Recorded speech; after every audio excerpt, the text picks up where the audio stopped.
भारत सरकार की ओर से कनाडा के सिटीजनों को भारत में एंट्री पर रोक लगा दी है, जिसके चलते यह विवाद बढ़ता जा रहा है। इसे लेकर जहां पंजाब के एनआरआई चिंतित है, वहीं उन एनआरआईज के जो परिवार पंजाब में रह रहे हैं वह भी चिंतित हो गए हैं। जहां एक और विद्यार्थी जिन्हें अपने फ्यूचर की चिंता हो गई और दूसरी ओर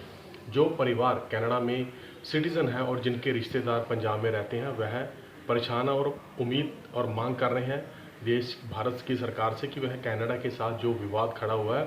उस विवाद का बैठकर हल निकाला जाए। इस तरीके से भारत में कनाडा के सिटीजनों की एंट्री बंद करना या उनका वीज़ा ना देना कहीं ना कहीं एक बड़ी परेशानी जो है सभी पंजाब वासियों के लिए खड़ी हो जाएगी।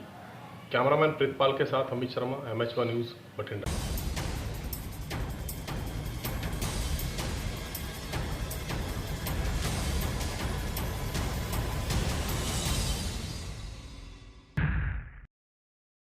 में लगातार डेंगू के मामले बढ़ते हुए नजर आ रहे हैं। करनाल जिले की बात की जाए तो इस समय डेंगू के 191 पॉजिटिव मामले सामने आए हैं। वहीं सिविल सर्जन का भी यही कहना है कि पिछले साल के मुकाबले इस बार हालांकि डेंगू के मामले ज़्यादा आ रहे हैं, लेकिन स्वास्थ्य विभाग की तरफ से इस बार जो है टेस्टिंग की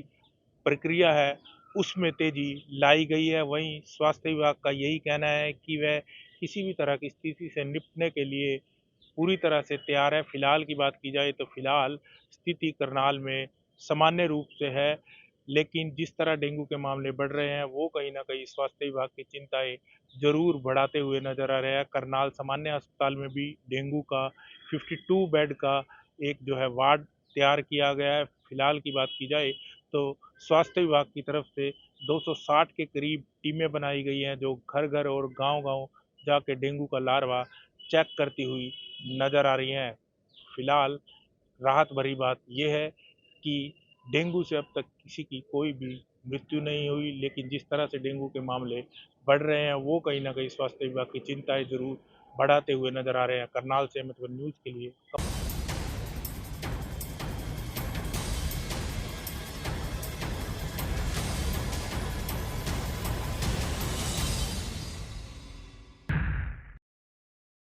पानीपत में 3 महिलाओं के साथ दुष्कर्म का मामला सामने आया है, जिसके बाद हरियाणा आम आदमी पार्टी के सीनियर वाइस प्रेसिडेंट अनुराग ढांडा ने आज एक महत्वपूर्ण प्रेस कॉन्फ्रेंस की, जिसके अंदर उन्होंने जानकारी देते हुए बताया कि पानीपत के अंदर लगातार क्राइम रेट बढ़ता जा रहा है, जिसमें ना तो पुलिस उसको लेकर अवेयर है, ना ही गृह विभाग। इस दौरान उन्होंने पानीपत के अंदर अभी तक जितने भी मामले हुए हैं, यदि सितंबर की बात की जाए उसके जो है पूरा डेटा उन्होंने सामने रखा, जिसके अंदर कई मामले हत्या से जुड़े हुए थे, तो वहीं पे कई मामले किडनैपिंग और इसके साथ ही तमाम और भी कई वारदातों से जुड़े हुए उन्होंने मामले जो है सामने रखे हैं। आपको बता दें कि अनुराग ढांडा ने इस दौरान जो है हरियाणा सरकार पर भी आरोप लगाते हुए कहा कि जिस प्रकार प्रदेश के अंदर बेरोजगारी बढ़ रही है, उसी प्रकार जो है अब क्राइम रेट भी प्रदेश भर के अंदर बढ़ता जा रहा है, जिसको लेकर हरियाणा के मुख्यमंत्री मनोहर लाल को कोई सख्त कदम उठाने की बहुत ज़्यादा आवश्यकता है। आपको बता दें कि इसके साथ ही उन्होंने प्रदेश को यूपी के साथ तुलना करते हुए कहा कि इस समय यूपी से भी 2.5 गुना ज़्यादा अपराध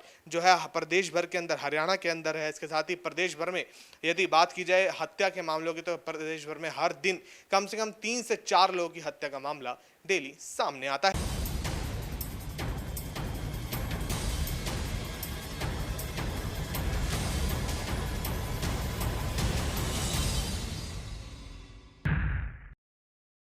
ਅੱਜ ਪਟਿਆਲਾ ਦੇ ਪਿੰਡ ਰੋਣੀ ਦੇ ਵਿੱਚ ਕਿਸਾਨ ਮੇਲੇ ਦਾ ਆਯੋਜਨ ਕੀਤਾ ਗਿਆ। ਜਿਹੜਾ ਆਯੋਜਨ ਦਾ ਉਦਘਾਟਨ ਹੈਗਾ ਉਹ ਕੈਬਨਿਟ ਮੰਤਰੀ ਹਰਪਾਲ ਚੀਮਾ ਦੇ ਵੱਲੋਂ ਕੀਤਾ ਗਿਆ ਔਰ ਉਸ ਤੋਂ ਬਾਅਦ ਉਹਨਾਂ ਨੇ ਕਿਸਾਨਾਂ ਦੇ ਨਾਲ ਮੁਲਾਕਾਤ ਕੀਤੀ ਔਰ ਇਸ ਮੇਲੇ ਦੇ ਨਾਲ ਜਿਵੇਂ ਹਰਪਾਲ ਚੀਮਾ ਜੀ ਨੇ ਦੱਸਿਆ ਕਿ ਕਿਸਾਨਾਂ ਨੂੰ ਜਿਹੜਾ ਹੈਗਾ ਬੀਜਾਂ ਤੋਂ ਲੈ ਕੇ ਸੰਦਾਂ ਨੂੰ ਲੈ ਕੇ ਬਹੁਤ ਤਰ੍ਹਾਂ ਦਾ ਜਿਹੜਾ ਹੈਗਾ ਸੁਝਾਅ ਹੁੰਦਾ। ਤਾਂ ਪਹਿਲਾਂ ਵੀ ਕਹਿੰਦੇ ਲਗਾਤਾਰ ਲੁਧਿਆਣਾ ਦੇ ਵਿੱਚ ਇਹ ਮੇਲਾ ਆਯੋਜਨ ਕੀਤਾ ਜਾਂਦਾ ਹੈਗਾ, ਤਾਂ ਪਟਿਆਲਾ ਦੇ ਰੋਣੀ ਦੇ ਵਿੱਚ ਕੀਤਾ ਗਿਆ ਹੈਗਾ, ਜਿਹਦੇ ਨਾਲ ਕਿਸਾਨਾਂ ਨੂੰ ਬਹੁਤ ਫਾਇਦਾ ਮਿਲੇਗਾ। ਤਾਂ ਦੂਸਰੇ ਪਾਸੇ ਉਹਨਾਂ ਨੇ ਇੱਕ ਕੇਂਦਰ ਸਰਕਾਰ ਨੂੰ RDF ਦਾ ਜਿਹੜਾ 5000 ਕਰੋੜ ਰੁਪਏ ਦਾ ਬਕਾਇਆ ਜਿਹੜਾ ਕੇਂਦਰ ਦੇ ਵੱਲ ਖੜਾ ਹੈਗਾ ਉਹਦੀ ਵੀ ਮੰਗ ਕੀਤੀ ਕਿ ਉਹ ਕੇਂਦਰ ਸਰਕਾਰ ਜਿਹੜਾ ਉਹ ਜਲਦੀ ਰਿਲੀਜ਼ ਕਰੇ, ਤਾਂ ਕਿ ਜੋ ਆਉਣ ਵਾਲੇ ਦਿਨਾਂ ਦੇ ਵਿੱਚ ਪੰਜਾਬ ਜਿਹੜੀ ਹੈਗੀ ਆ ਖੇਤੀਬਾੜੀ ਦੇ ਵਿੱਚ ਜਿਹੜਾ ਉਹ ਪੈਸਾ ਵਰਤਿਆ ਜਾਵੇਗਾ, ਤਾਂ ਉਸ ਤੋਂ ਬਾਅਦ ਜਿਹੜੀ ਇਹ ਚੰਗੀ ਜਿਹੜੀ ਸਥਿਤੀ ਬਣ ਜਾਏਗੀ। ਔਰ ਖੇਤੀਬਾੜੀ ਵਿਭਾਗ ਦੇ ਵੱਲੋਂ ਇਹ ਵੀ ਗੱਲ ਦੱਸੀ ਗਈ ਹਰਪਾਲ ਚੀਮਾ ਦਾ ਕਿ ਕਿਸਾਨਾਂ ਨੂੰ ਜਿਹੜਾ ਹੈਗਾ ਕਿ ਇਹ ਮੇਲਿਆਂ ਦੇ ਵਿੱਚ ਕਾਫੀ ਕੁਝ ਆਯੋਜਨ ਕਰਨ ਤੋਂ ਬਾਅਦ ਬੀਜਾਂ ਦਾ ਪਤਾ ਲੱਗਦਾ ਹੈਗਾ ਤਾਂ ਕਿਹੜੀ ਫਸਲ ਬੀਜਣੀ ਹੈ ਕਿਹੜੀ ਨਹੀਂ ਬੀਜਣੀ, ਤਾਂ ਉਸ ਤੋਂ ਬਾਅਦ ਸੰਦਾਂ ਨੂੰ ਲੈ ਕੇ ਵੀ ਜਿਹੜਾ ਹੈਗਾ ਇਸ ਚੀਜ਼ ਦੇ ਵਿੱਚ ਜਾਣਕਾਰੀ ਦਿੱਤੀ ਜਾਂਦੀ ਹੈ। ਔਰ ਹਰਪਾਲ ਚੀਮਾ ਨੇ ਕੈਨੇਡਾ ਤੋਂ ਲੈ ਕੇ ਜਿਹੜੇ ਭਾਰਤ ਦੇ ਵਿੱਚ ਆਪਸ ਦੇ ਵਿੱਚ ਮਤਭੇਦ ਚੱਲ ਰਹੇ ਹੈਗੇ ਆ ਤਾਂ ਉਹ ਵੀ ਜਿਹੜਾ ਹੈਗਾ ਨਰਿੰਦਰ ਮੋਦੀ ਨੂੰ ਜਿਹੜਾ ਹੈਗਾ ਪ੍ਰਧਾਨ ਮੰਤਰੀ ਨੂੰ ਅਪੀਲ ਵੀ ਕੀਤੀ ਹੈਗੀ ਹੈ ਕਿ ਜਲਦ ਤੋਂ ਜਲਦ ਜਿਹੜਾ ਹੈਗਾ ਇਸ ਮਸਲੇ ਨੂੰ ਜਿਹੜਾ ਹੈਗਾ ਆਪਸੇ ਸੁਦੀਦੀ ਦੇ ਨਾਲ ਜਿਹੜਾ ਹੈਗਾ ਉਹਦਾ ਵਿਚਾਰ ਕਰਕੇ ਮਸਲੇ ਨੂੰ ਹੱਲ ਕਰ ਲਿੱਤਾ ਜਾਵੇ, ਨਹੀਂ ਤਾਂ ਆਉਣ ਵਾਲੇ ਦਿਨਾਂ ਦੇ ਵਿੱਚ ਭਾਰਤ ਨੂੰ ਵੀ ਜਿਹੜਾ ਹੈਗਾ ਇਸ ਦਾ ਨੁਕਸਾਨ ਝੱਲਣਾ ਪੈ ਸਕਦਾ ਹੈਗਾ। ਤਾਂ ਲਗਾਤਾਰ ਕਿਸਾਨਾਂ ਦੇ ਨਾਲ ਹਰਪਾਲ ਚੀਮਾ ਖੜੇ ਨੇ ਔਰ ਉਹਨਾਂ ਦਾ ਇਹੀ ਕਹਿਣਾ ਹੈਗਾ ਕਿ ਜਿਵੇਂ ਹੀ ਆਉਣ ਵਾਲੀਆਂ ਨੀਤੀਆਂ ਹੋਣਗੀਆਂ ਕਿਸਾਨਾਂ ਨੂੰ ਜਾਗਰੂਕ ਕੀਤਾ ਜਾਏਗਾ ਔਰ ਇਸ ਤਰ੍ਹਾਂ ਦੇ ਜਿਹੜੇ ਮੇਲੇ ਨੇ ਉਹ ਲਗਾਤਾਰ ਕਰਵਾਏ ਜਾਣਗੇ ਔਰ ਜਿਹੜਾ ਕਿਸਾਨੀ ਦੇ ਵਿੱਚ ਜਿੰਨੀ ਵੀ ਜਿਹੜੀ ਆਉਣ ਵਾਲੀ ਔਕੜ ਹੈਗੀ ਕਿਉਂਕਿ ਲਗਾਤਾਰ 44% ਜਿਹੜਾ ਹੈਗਾ ਮੁਨਾਫਾ ਹੋਇਆ ਖਜ਼ਾਨੇ ਦੇ ਵਿੱਚ, ਇਸ ਚੀਜ਼ ਨੂੰ ਲੈ ਕੇ ਹਰਪਾਲ ਚੀਮਾ ਨੇ ਵੀ ਕਿਹਾ ਹੈਗਾ ਕਿ ਬਿਲਕੁਲ ਘਬਰਾਉਣ ਦੀ ਲੋੜ ਨਹੀਂ ਹੈਗੀ। ਕਿਸਾਨਾਂ ਨੂੰ ਨਾਲ ਜਿਹੜਾ ਹੈਗਾ ਆਮ ਆਦਮੀ ਪਾਰਟੀ ਦੀ ਸਰਕਾਰ ਪਹਿਲਾਂ ਵੀ ਖੜੀ ਸੀ ਔਰ ਅੱਗੇ ਵੀ ਖੜੇਗੀ ਔਰ ਆਉਣ ਵਾਲੇ ਜਿਹੜੇ ਦਿਨਾਂ ਦੇ ਵਿੱਚ ਲਗਾਤਾਰ ਇਸ ਤਰ੍ਹਾਂ ਦੇ ਜਿਹੜੇ ਮੇਲੇ ਆ ਉਹ ਕਰਵਾਏ ਜਾਣਗੇ। ਬਾਕੀ ਹੋਰ ਅਪਡੇਟਸ ਲਈ ਦੇਖਦੇ ਰਹੋ MH1 news. Camera person Rajiv ਦੇ ਨਾਲ ਰਣਦੀਪ ਸਿੰਘ।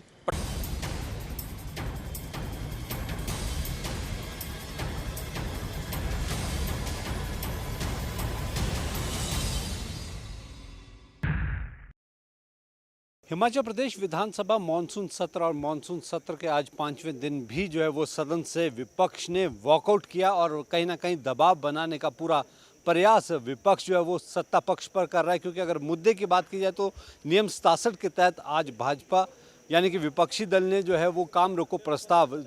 प्रश्नकाल के दौरान लाया और उनका मांग ये थी कि जिस तरह से आउटसोर्स कर्मचारियों को निकालने की बात की जा रही है उसको लेकर जो उन्होंने चर्चा मांगी और चर्चा ना मिलने पर जो है वो उन्होंने सदन से वॉकआउट किया। उनका साफ तौर पे कहना है कि कोरोना समय में जो स्वास्थ्य विभाग के कर्मचारी थे आउटसोर्स पर जो काम कर रहे थे तो उन्हें जो है वो कहीं ना कहीं निकालने का प्रयास किया जा रहा है और जो विभाग हैं उनके कर्मचारियों को भी 6 महीने से वेतन नहीं मिला। इस तमाम विषय पर जो है वो चर्चा मांगी गई लेकिन चर्चा ना मिलने पर विपक्ष ने वॉकआउट किया। लगातार विपक्ष जो है वो कहीं ना कहीं सरकार पर दबाव बना रहा और 9 महीने के कार्यकाल को लेकर विपक्ष 25 सितंबर को सदन के भीतर और सदन के बाहर जो है वो पूरे घेराव करने की तैयारी में है। क्योंकि उनका साफ तौर पे कहना है कि व्यवस्था परिवर्तन वाली सरकार कहीं ना कहीं अव्यवस्थित ढांचे पर चल रही है जिसके चलते जो है वो प्रदेश की जनता को परेशानी हो रही है। बहरहाल देखने होगा कि शेष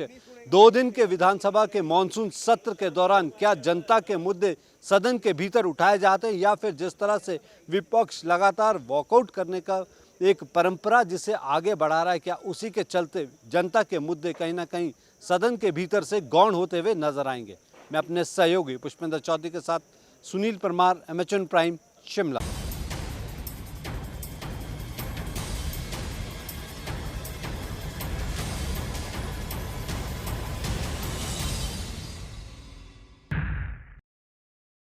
NSUI के पूर्व प्रदेश अध्यक्ष अक्षय शर्मा ने आज पंजाब भाजपा का दामन थाम लिया। प्रदेश भाजपा अध्यक्ष सुनील जाखड़ ने उन्हें भाजपा ज्वाइन करवाई। इस दौरान सुनील जाखड़ के साथ गुजरात के पूर्व CM और पंजाब भाजपा मामलों के प्रभारी विजय रूपानी भी मौजूद रहे। इस दौरान सुनील जाखड़ ने कई मामलों को लेकर अपनी प्रतिक्रिया दी। सुनील जाखड़ ने कैनेडियन प्रधानमंत्री जस्टिन ट्रूडो के बयान को लेकर भी अपनी प्रतिक्रिया दी और कहा कि उनका जो बयान है वो कहीं ना कहीं राजनीति से प्रेरित है और वोट बैंक की राजनीति से प्रेरित है। इस दौरान उन्होंने कहा कि उन्हें उम्मीद है कि जल्द जो कनाडा के साथ जो विवाद उत्पन्न हुआ है वो सुलझ जाएगा। इस दौरान सुनील जाखड़ ने बताया कि केंद्रीय गृह मंत्री अमित शाह 26 सितंबर को पंजाब दौरे पर आने वाले हैं। इस दौरान वो अमृतसर में नॉर्थ जोन की